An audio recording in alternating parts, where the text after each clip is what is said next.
আপনার আদরের বিড়ালটি কি হঠাৎ খুব বেশি ডাকাডাকি করছে কিংবা মেঝেতে অস্বাভাবিকভাবে গড়াগড়ি খাচ্ছে? অনেকেই মনে করেন এটা হয়তো বিড়ালের মাসিকের লক্ষণ, কিন্তু আসলে কি বিড়ালের পিরিয়ড হয়?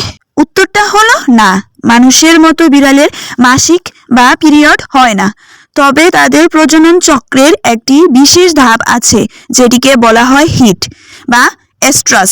এই সময়ে তাদের জরায়ু থেকে কোনো রক্তপাত হয় না বললেই চলে, তাই পিরিয়ডের সাথে এই লক্ষণগুলোকে মিলিয়ে ফেলবেন না। তাহলে বুঝবেন কিভাবে আপনার বিড়ালটি হিটে আছে। প্রথমত, সে অস্বাভাবিক স্বরে জোরে জোরে ডাকবে।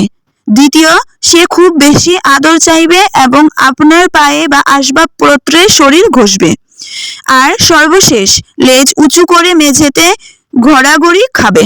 অনেকেই ভয় পেয়ে যান যে বিড়াল হয়তো ব্যথায় কাঁদছে। আসলে তা নয়, এটা সম্পূর্ণ প্রাকৃতিক।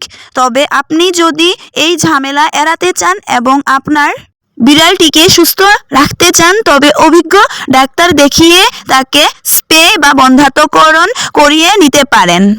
এতে বিড়ালের জরায়ুর ক্যান্সারের ঝুঁকিও কমে যায়। আপনার বিড়াল কি বর্তমানে এমন আচরণ করছে? কমেন্টে জানান। আর এমন আরও তথ্য পেতে ভিডিওটি শেয়ার করুন এবং ফলো দিয়ে সাথেই থাকুন। ধন্যবাদ। আজকের মতো এখানেই বিদায় নিচ্ছি। আল্লাহ হাফেজ।